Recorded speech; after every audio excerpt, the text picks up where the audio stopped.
So welcome back. It's a new year. Some of y'all were at the January meeting, some weren't, so I may repeat some of the things I said. It's going to be a very interesting year, as last year was. I wanted to touch on the tariffs really quickly.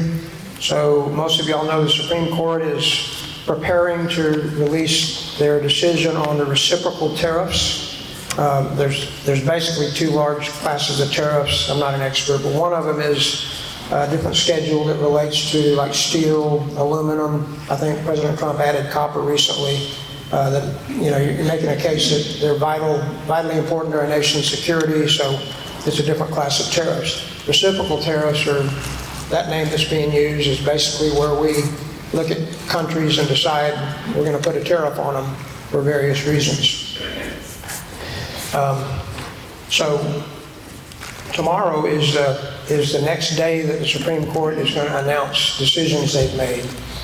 A lot of speculation that it may be, it may include the reciprocal tariffs decision, or it could be more and more weeks before that happens. But it's a really important one because there's a lot riding on it, in both ways. And something happened yesterday that really pointed out to me what my concern has been. So yesterday the House of Representatives passed a bill or a resolution voiding the reciprocal tariffs that the President implemented against Canada.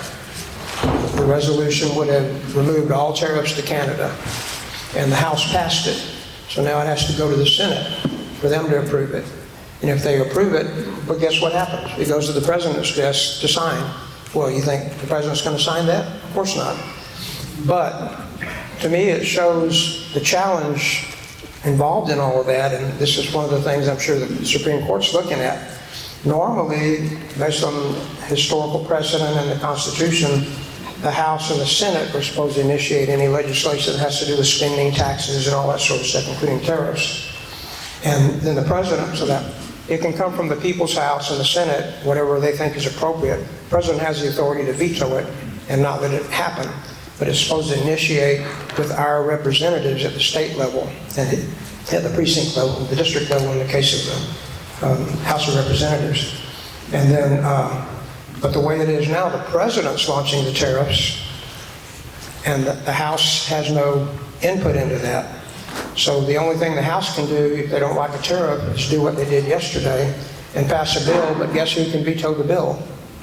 So this is part of it's sort of, in my mind, it's sort of upside down. I'm not knocking the idea of tariffs. I'm just saying, to me, it's supposed to be deliberated, debated, discussed, and everyone weigh in it in the House and Senate, and then the President gets the final decision. So I think that's going to be another factor that's factored into the Supreme Court's decision. So we'll see how it goes.